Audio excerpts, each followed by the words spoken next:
एक गांव में रतन नाम का अमीर युवक रहता था जो दिन भर आवारा फिरता रहता था। एक दिन उसका भाई बिरजू उससे बोला, ये तुमने आए दिन क्या नाटक बना रखा है रतन? मैं कुछ समझा नहीं भैया। रतन, तुम पूरे 21 वर्ष के हो चुके हो। हमारा इतना बड़ा अनाज का व्यापार है, आखिर तुम मेरे साथ गोदाम में क्यों नहीं बैठते? भैया, ये मेरे खेलने कूदने की उम्र है, मेरा अभी काम करने का बिल्कुल भी मन नहीं है। रतन, माँ और पिताजी के जाने के बाद तुम ही मेरी जिम्मेवारी हो। मैं नहीं चाहता कि तुम दिन भर ऐसे ही आवारागर्दी करते रहो। कल को मुझे तुम्हारा विवाह भी करना है। सीधे सीधे क्यों नहीं कहते भैया कि माँ और पिताजी के जाने के बाद मैं आपको बोझ लगने लगा हूं? रतन की बात सुनकर बिरजू क्रोधित होकर बोला, अपनी जुबान को लगाम दो रतन। तुम अपने बड़ों से बात करने की बिल्कुल तमीज भूल गए हो। रतन बिरजू की बात को नजरअंदाज करके क्रोधित होकर घर से बाहर निकल गया। तभी बिरजू की पत्नी आरती आकर बिरजू से बोली, रतन अब जवान हो चुका है, आपका उसे इस तरह डांटना शोभा नहीं देता। सुना तुमने आरती, उसने क्या कहा? मैं उसे बोझ समझता हूँ। आप चिंता मत कीजिए, धीरे धीरे वो सब समझ जाएगा। इधर रतन गांव में फिर से आवारागर्दी करने लगा। तभी उसकी नजर मुखिया की बेटी झुमरी पर पड़ी। रतन उसके पास जाकर बोला, मैं तुमसे काफी दिनों से बात करना चाह रहा था झुमरी।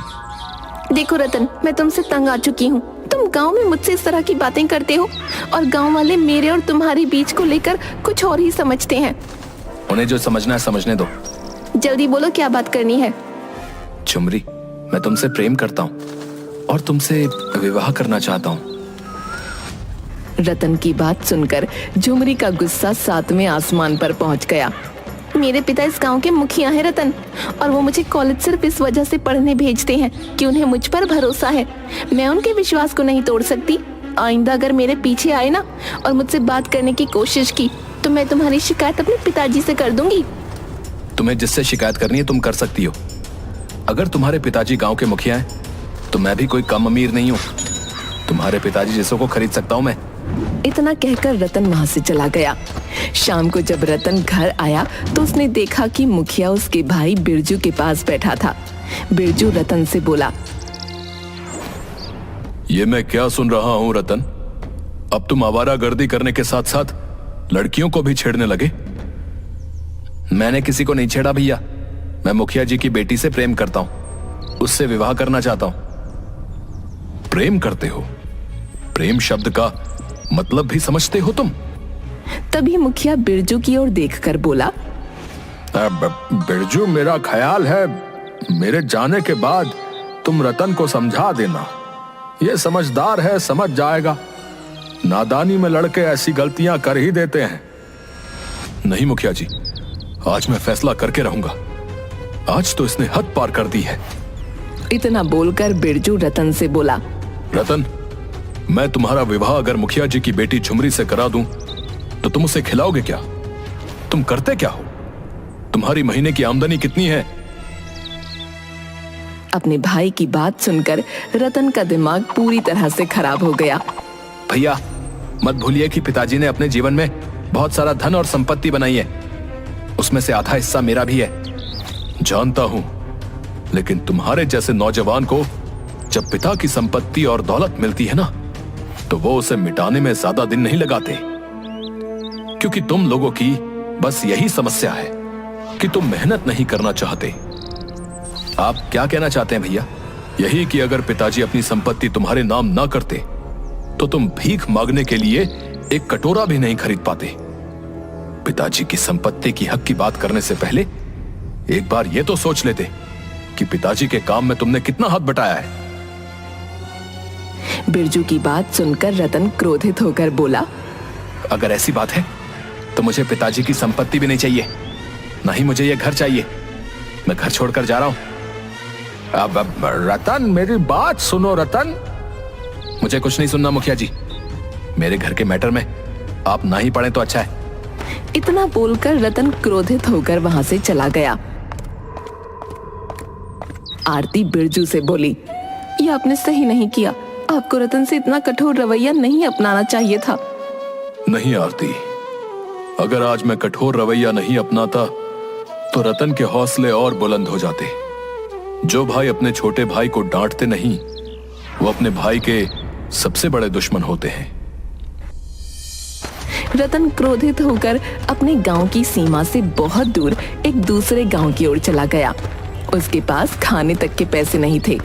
रतन भूखा प्यासा थक हार कर एक गांव की सीमा पर बनी झोपड़ी के सामने बैठकर रोने लगा। आज अगर मेरे पिताजी और माँ जीवित होती तो क्या भैया मेरे साथ ऐसा व्यवहार करते? मेरा इस दुनिया में कोई नहीं है। रतन नहीं जानता था कि झोपड़ी के अंदर कन्हैया नाम का उसका ही हम उम्र युवक रहता था। कन्हैया उस झोपड़ी के बाहर निकलकर बोला, कौन हो तुम और मेरी झोपड़ी के बाहर तुम रो क्यों रहे हो? मेरा नाम रतन है। अगर तुम्हें अपनी झोपड़ी के सामने रोने से ऐतराज है तो मैं कहीं और जाकर रो लेता हूँ। मेरा नाम कन्हैया है।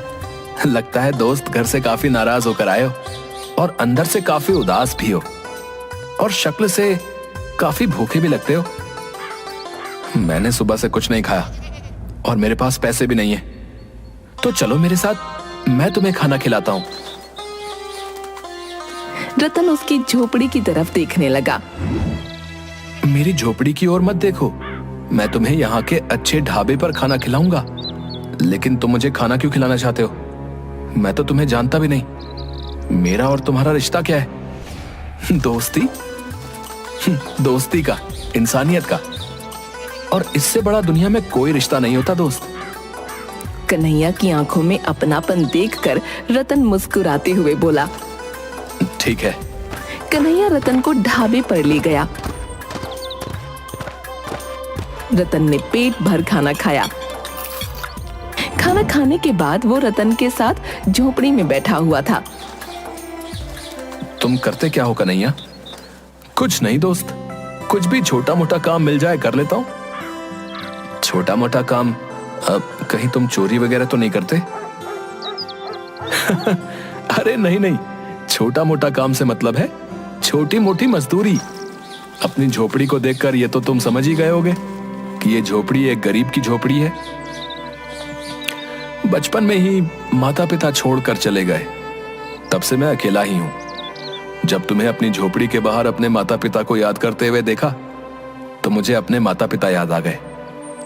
एक समय में मैं भी अपने माता पिता को याद करके बहुत रोता था। अब क्या मैं भी तुम्हारी झोपड़ी में तुम्हारे साथ रह सकता हूँ? यह भी कोई पूछने की बात है? मेरी झोपड़ी में 2 ही चारपाई हैं। एक हमेशा खाली पड़ी रहती थी, शायद ये तुम्हारे लिए ही थी। रतन कन्हैया से बात करते करते ही सो गया। अगले दिन रतन कन्हैया से बोला, अब अगर तुम्हें कोई ऐतराज ना हो दोस्त, तो क्या अब मैं भी तुम्हारे साथ मजदूरी कर सकता हूँ? रतन, तुम्हारे कपड़े देखकर ही मैं समझ गया था कि तुम कोई अमीर घराने से ताल्लुक रखते हो। तुम्हारे हाथ बता रहे हैं कि तुमने आज तक कभी कोई भारी वजन नहीं उठाया। तुम रहने दो। अब नहीं नहीं, काम को लेकर मेरे भैया ने मुझे ताना मारा था। मैं भी काम कर सकता हूँ, मैं तुम्हारे ऊपर बोझ नहीं बनूंगा। रतन की बात सुनकर कन्हैया मुस्कुराने लगा। उस दिन के बाद रतन रोज कन्हैया के साथ मजदूरी करने लगा। कुछ ही दिनों में वो दोनों गहरे दोस्त बन गए। मगर रतन कभी कभी अचानक उदास हो जाता था।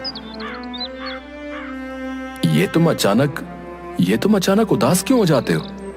अगर तुम्हें घर की याद आती है तो तुम चले क्यों नहीं जाते? नहीं, मेरे परिवार वाले मुझे बिल्कुल भी प्यार नहीं करते।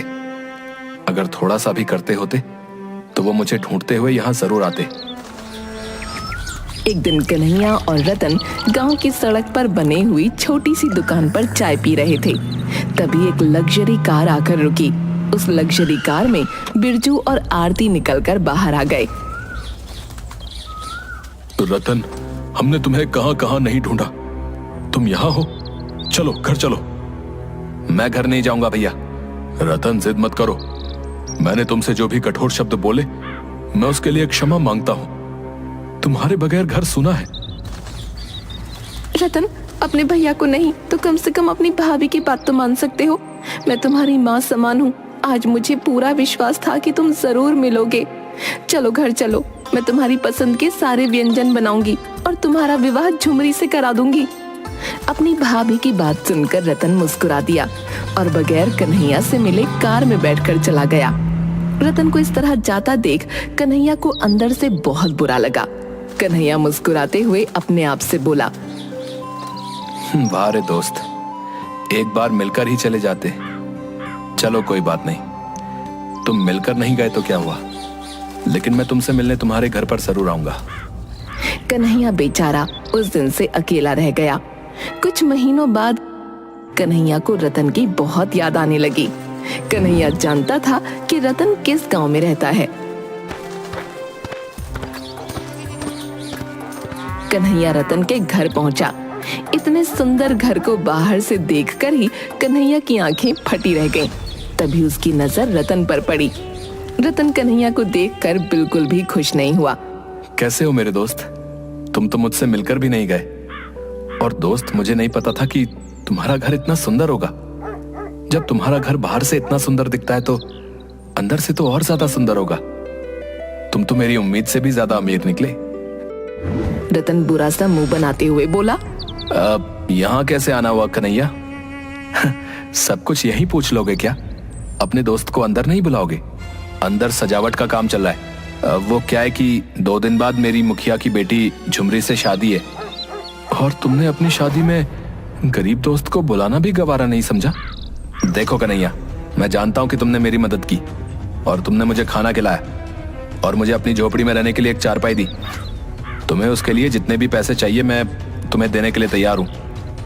कन्हैया, तुम जानते नहीं मैंने जितना वक्त तुम्हारे साथ गुजारा है वो कितनी मुश्किल और मुसीबत से गुजारा है। इतनी सड़ी हुई और बदबूदार जगह पर मेरा दम घुटता था, इसलिए मैं कभी कभी वहां से भागने की सोचता था, मगर तुम्हें लगता था कि मैं उदास हो जाता हूं। रतन, तुम्हारी सोच बहुत छोटी निकली दोस्त। मैंने तुम्हें सच्चे दिल से अपना दोस्त माना था, इसीलिए तुम्हारी मदद की थी। कन्हैया, तुम में और मुझ में जमीन आसमान का फासला है। एक अमीर और एक गरीब दोस्त नहीं हो सकते।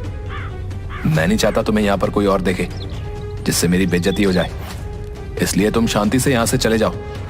रतन की बात सुनकर कन्हैया उदास हो गया और उदासी से मुस्कुराता हुआ बगैर कुछ कहे वहां से चला गया। कुछ महीनों बाद कन्हैया अपने गांव की एक रोड पर खड़ा था कि तभी एक कार तेजी से आकर एक पेड़ से टकरा गई। कन्हैया वहां खड़े लोगों से बोला, अरे देखो, वो कार एक पेड़ से टकरा गई। कन्हैया सहित सभी लोग वहां चले गए। कन्हैया कार के अंदर बैठे लोगों को देखकर बोला, अरे ये तो रतन है और लगता है ये इसकी पत्नी है। एक व्यक्ति कन्हैया से बोला, क्या तुम इसे जानते हो? हाँ जानता हूँ, और मैं ये भी जानता हूँ कि ये कहाँ रहता है।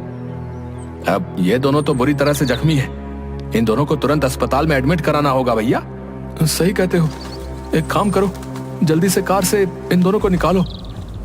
कन्हैया ने उस व्यक्ति की मदद से उन दोनों को अस्पताल में एडमिट कर दिया। उस व्यक्ति ने कन्हैया की मदद से रतन के परिवार वालों को वहां पर बुला लिया।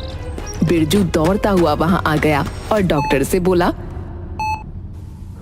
अब मेरे भाई की तबीयत कैसी है और उसकी पत्नी झुमरी कैसी है? देखिए, उनकी पत्नी को तो ज्यादा चोट नहीं है, लेकिन आपके भाई की हालत ठीक नहीं है। क्या कहना चाहते हैं आप? आपके भाई का खून बहुत ज्यादा बह गया है।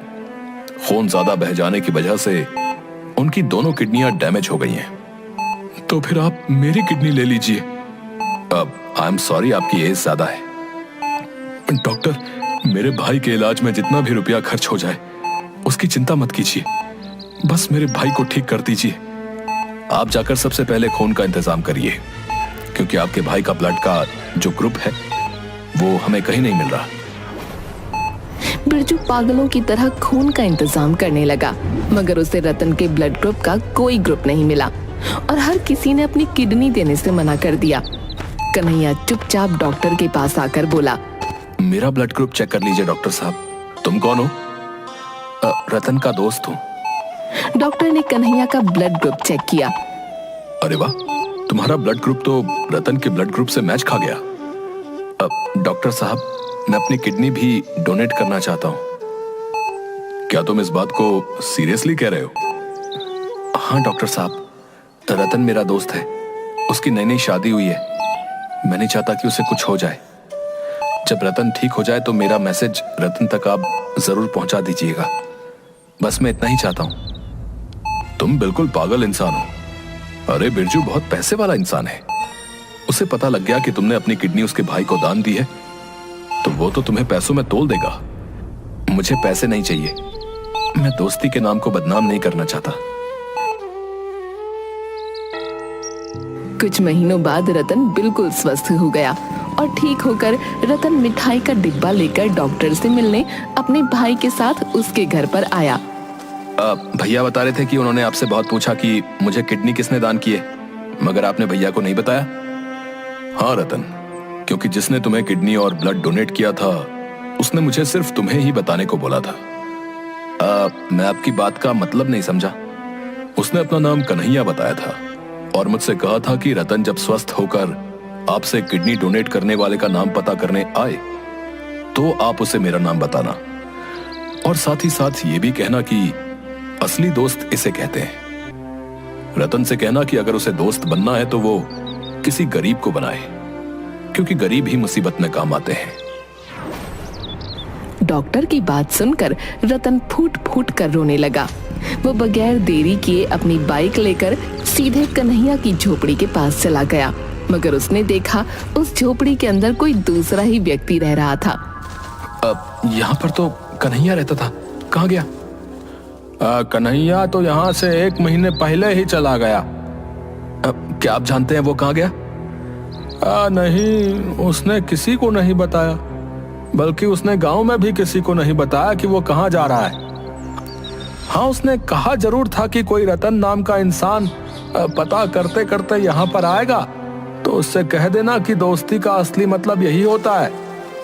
वो भले ही मुझे अपना दोस्त नहीं समझता हो, लेकिन मैंने उससे सच्चे दिल से दोस्ती की थी।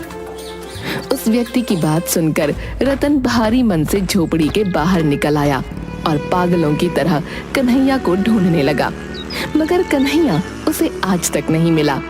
कन्हैया रतन को दोस्ती का बहुत बड़ा पाठ सिखा गया था।